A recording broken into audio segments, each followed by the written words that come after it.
জীবন নিতে পারো, আমরা কোনোদিন ইসলাম ছাড়বো না, আমরা কোনোদিন ঈমান দিব না। এবার ওমরের মাথাটা আরো গরম হয়ে গেছে। ওমর হঠাৎ করে ডাক দিয়া কয়, আচ্ছা দেখি তো তোমরা কি এমন পড়তেছ যেটা পইরা এত মজা পাইছো, যে আয়াত পইরা তোমাদের মধ্যে এত মায়া লাগে। এবার ওমরের বোন ফাতেমা ডাক দিয়া কয়, ওমর তুমি যদি এই আয়াতে কারিমা ধরতে চাও তাহলে অপবিত্র অবস্থায় ধরা যাবে না, পবিত্র হইয়া এই আয়াতে কারিমা ধরা লাগবে। যাও যাও যাও তুমি পবিত্র হয়ে আসো। ওমর চিন্তা করলেন, আচ্ছা ঠিক আছে, এই আয়াতে কারিমাটি আমি দেখতে চাই, এটা কেমন আয়াত। ওমর যাইয়া পবিত্র হইয়া বোনের বাড়িতে আসলেন। বোনের বাড়িতে আইসা ওমরকে যখন দিলেন ওই আয়াতে কারিমাগুলো, ওই আয়াতে কারিমাগুলো হচ্ছে সূরাতু তাহা। তাহা মা আনজালনা আলাইকাল কুরআনা লিতাশকা ইল্লা তাযকিরাতাল লিমান ইয়াখশা তানজিলাম মিম্মান খালাকাল আরদা ওয়াস সামাওয়াতিল উলা। উচ্চ আওয়াজে জবান খুলে বলেন সুবহানাল্লাহ।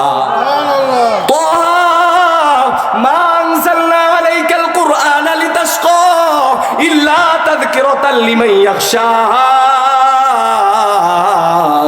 এই আয়াতে কারিমা যখন ওমর গোসল কইরা ইয়া পড়লেন, পইরা ওমরের মনটা নরম না গরম? আর একটু জওয়াবি কওলি শাইর কলিলাম মা তুমিনুন ওয়ালা বিকওলি কাহিন কলিলাম মা তাযাক্কারুন তানজিলুম মির রাব্বিল আলামিন। উচ্চ আওয়াজে জবান খুলে বলেন সুবহানাল্লাহ। আমার আল্লাহ পাক রব্বুল আলামিন কুরআনুল কারীমের মধ্যে বর্ণনা করেন, ও দুনিয়ার ইমানদার, আমি তোমাদের জন্য, তোমাদের হেদায়েতের জন্য, তোমাদেরকে জান্নাতে দেওয়ার জন্য, তোমরা যারা ভুল রাস্তায় হাঁটাফেরা করছো, চলাফেরা করছো, তোমাদেরকে সঠিক রাস্তা দেখানোর জন্য, তোমরা যারা ইসলামের বাহিরে আছো, তোমরা যারা কোরআনের বিরুদ্ধে কথা বলো, হাদিসের বিরুদ্ধে কথা বলো, তোমরা যারা ইসলামের বিপক্ষে কথা বলো, তোমাদের পথ প্রদর্শন হিসাবে হেদায়েতের জন্য আমি আল্লাহ ওয়ামা হুয়া বিকওলি শাইর কলিলাম মা তুমিনুন। আমি আল্লাহ তোমাদেরকে, আমি আল্লাহর পক্ষ থেকে এই কোরআন দান করেছি। জোরে জোরে বলেন সুবহানাল্লাহ। কেমন কোরআন দান করলাম একটু গভীর মনোযোগ দিয়ে শুনতে হবে। কেমন কোরআন তোমাদেরকে দান করলাম? দুনিয়ার সমস্ত বইয়ের মধ্যে, বই লেখার পরে সমস্ত কবিরা, সমস্ত সাহিত্যিকরা, সমস্ত বই লেখকরা, সমস্ত রাইটাররা, সমস্ত বই লেখার পরে লাস্টে একটা কথা লেখে। ওই কথাটা হচ্ছে, এই বইয়ের মধ্যে ভুল হইতে পারে, ভুল হইলে ক্ষমার দৃষ্টিতে দেখবেন। এই কথাটা লেখা আছে কি নাই? জোরে বলেন আছে না নাই? সমস্ত লেখকরা একটা কথা লিখে রাখেন, দুনিয়ার মধ্যে যত বই এ পর্যন্ত লিখেছেন সমস্ত বইয়ের মধ্যে একটা কথা লেখা থাকে, যদি ভুল হয় ক্ষমার দৃষ্টিতে দেখবেন। কিন্তু মহাব্বতের কানটা লাগায়া দেন, আমার আল্লাহ পাক কোরআনুল কারীমের মধ্যে এই 30 পারা কোরআন নাজিল করে দিয়া কোরআনের প্রথমে আমার আল্লাহ তাআলা বলে দিছেন, আলিফ লাম মিম যালিকাল কিতাবু লা রাইবা ফিহি। উচ্চ আওয়াজে জবান খুলে বলেন সুবহানাল্লাহ। আল্লাহ তাআলা কোরআন নাজিল কইরা আবার আল্লাহ পাক রব্বুল আলামিন কোরআনের মধ্যে বলে দিয়েছেন, যালিকাল কিতাব, এটা এমন কিতাব, এমন বই, এটা আমি আল্লাহর পক্ষ থেকে এমন ভাবে নাজিল হয়েছে, এটার মধ্যে লা রাইবা ফি, ভুল হবে তো দূরের কথা, এটার মধ্যে কোনো সন্দেহ নাই। জোরে জোরে বলেন সুবহানাল্লাহ। ভুল হবে তো দূরের কথা, সন্দেহ বলতেও কোনো শব্দ একটু আস্তে কোন সুবহানাল্লাহ, আরো আস্তে বলেন সুবহানাল্লাহ, আরো জোরে বলেন সুবহানাল্লাহ। আল্লাহ পাক রব্বুল আলামিন মায়া কইরা দয়া কইরা ইমানদারদেরকে মুমিনদেরকে ভালোবাসেন বিদায়, আমাদেরকে আমার আল্লাহ পাক রব্বুল আলামিন মোহাব্বত করেন বিদায়, ভালোবাসেন বিদায়, আমাদেরকে আমার আল্লাহ তাআলা জান্নাত দিতে চান। এই জন্য আমার আল্লাহ তাআলা এই কোরআনুল কারীমের মধ্যে একটা আয়াত নাযিল করেছেন। ওই আয়াতটা কি? আল্লাহ তাআলা বলেন, ফামান তাবা মিন বাদি যুলমিহি ওয়া আসলাহা ফাইন্নাল্লাহা ইয়াতুবু আলাইহি। উচ্চ আওয়াজে জবান খুলে বলেন সুবহানাল্লাহ।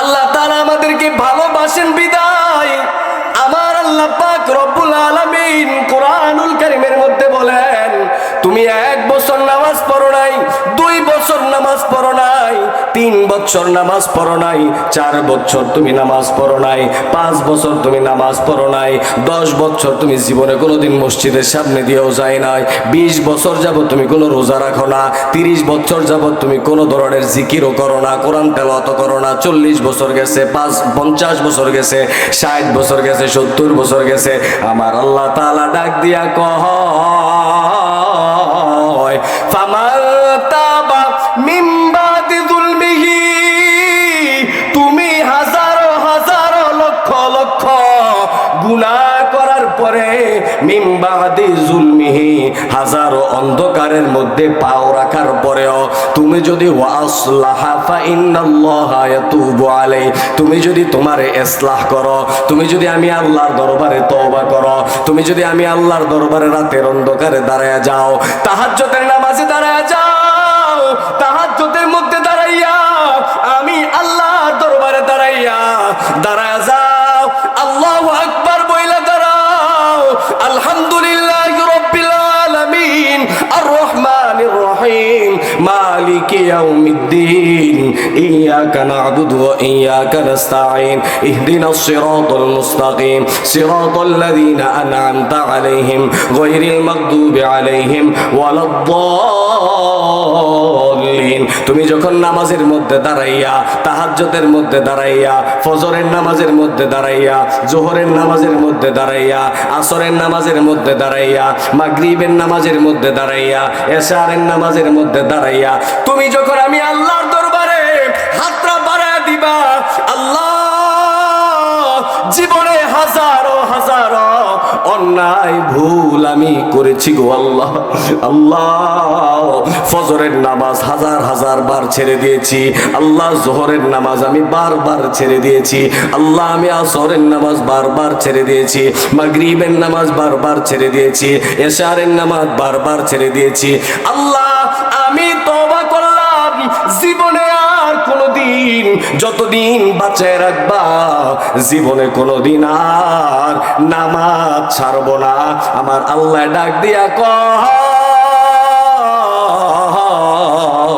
ওয়া আসলাহা ফাইন্নাল্লাহা ইয়াতুবু আলাইহি, তুই বান্দা একবার বলতে দেরি, আমি আল্লাহ তোর ওই 50 বছরের গুনাহ মাফ করতে দেরি হয় না।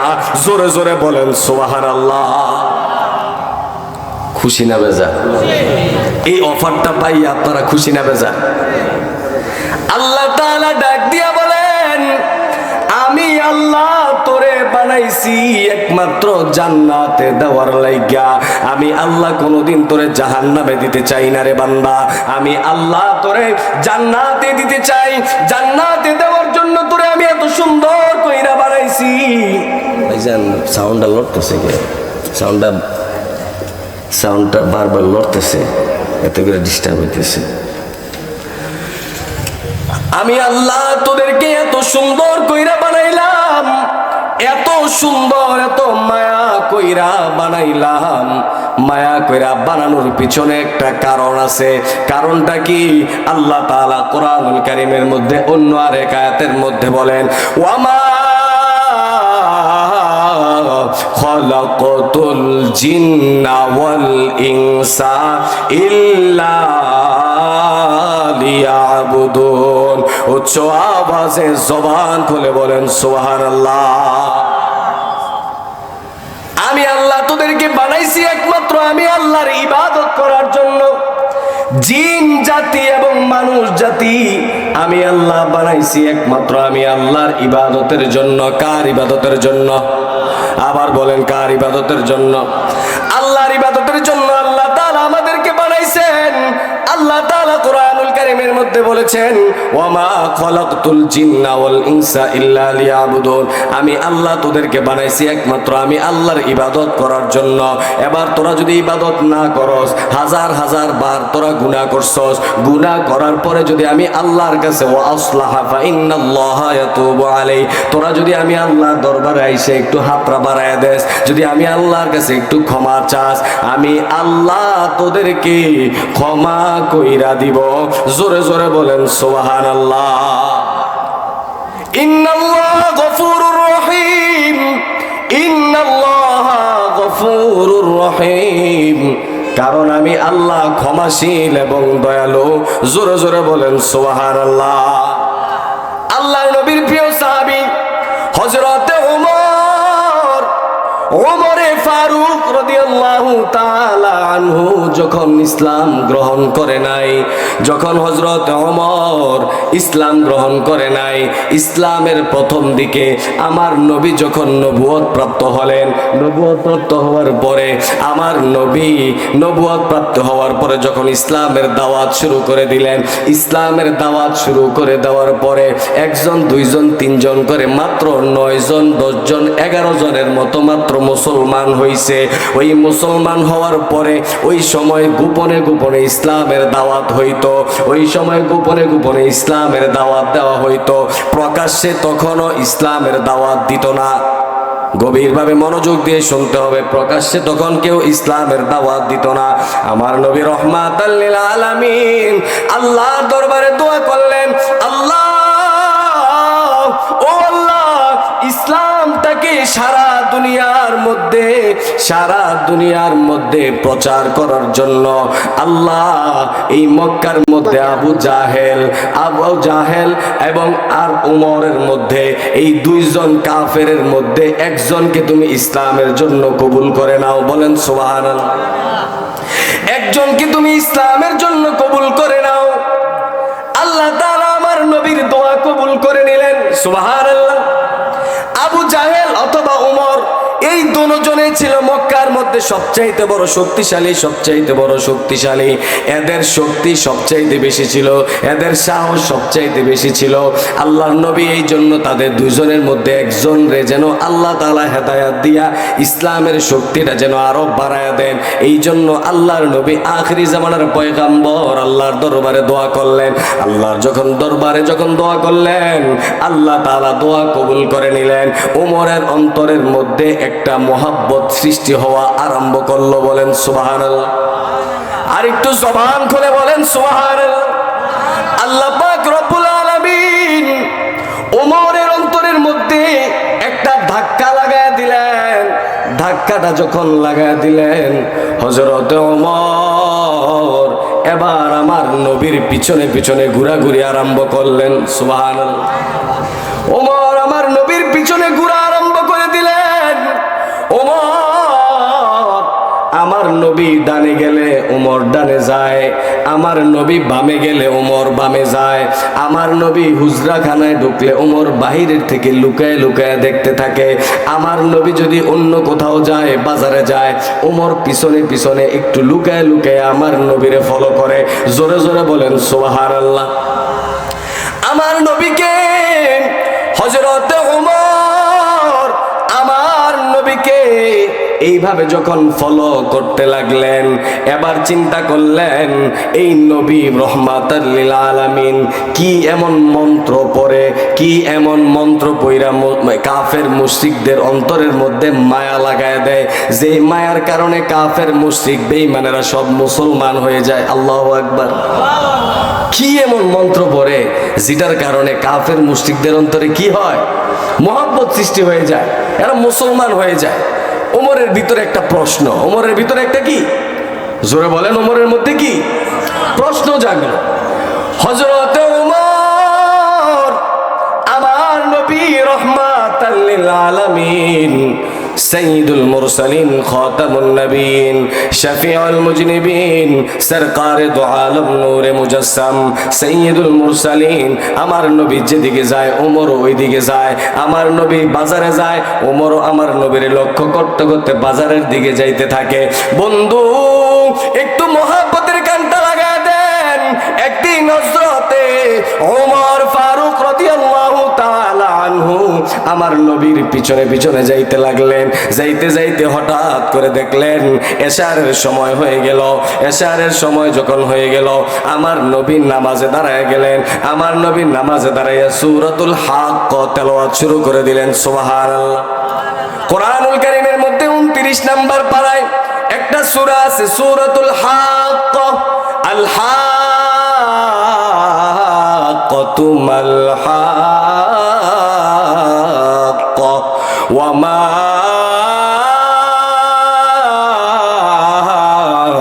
আদরাকা মাল হাক্ক। উচ্চ আওয়াজে জবান খুলে বলেন সুবহানাল্লাহ। কাযাবাত সামুদ ওয়া আদুম বিল কারিয়া। আমার নবী নামাজের মধ্যে দাঁড়াইয়া সূরা হাক্ক তেলাওয়াত শুরু করে দিলেন। ওই দিক থেকে ওমরে দাঁড়ায়া দাঁড়াইয়া মজা পাইতেছে, কত সুন্দর তেলাওয়াত। ওমর আমার নবীর পিছনে দাঁড়ায়া দাঁড়ায় এভাবে ঝুলতেছে। বলেন আল্লাহু আকবার। আর একটু জবান খুলে বলেন আল্লাহু আকবার।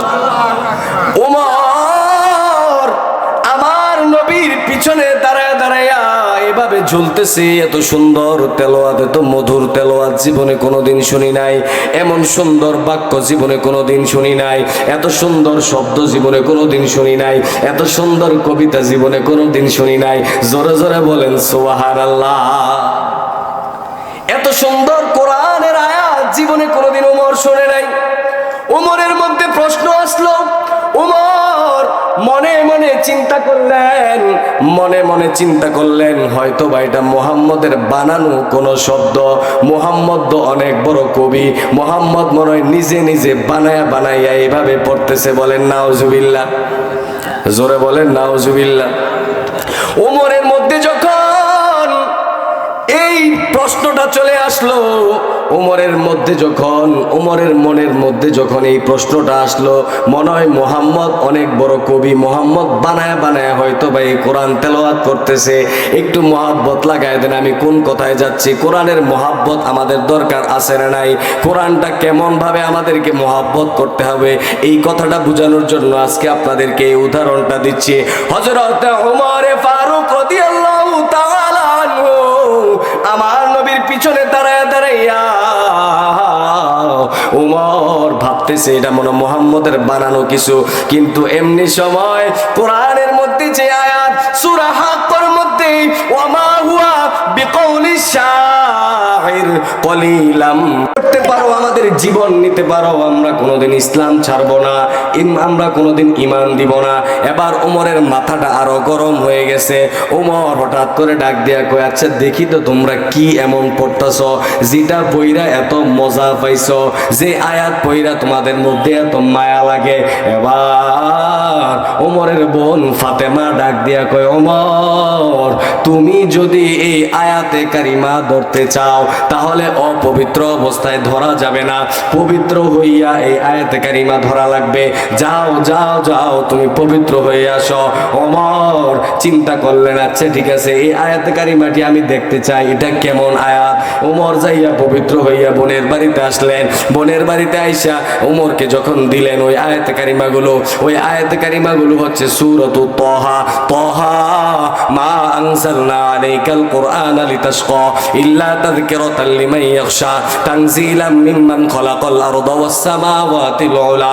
উচ্চ আওয়াজে জবান খুলে বলেন সুবহানাল্লাহ। তাহা মা আনজালনা আলাইকাল কুরআনা লিতাশকা ইল্লা তাযকিরাতাল লিমান ইয়াখশা।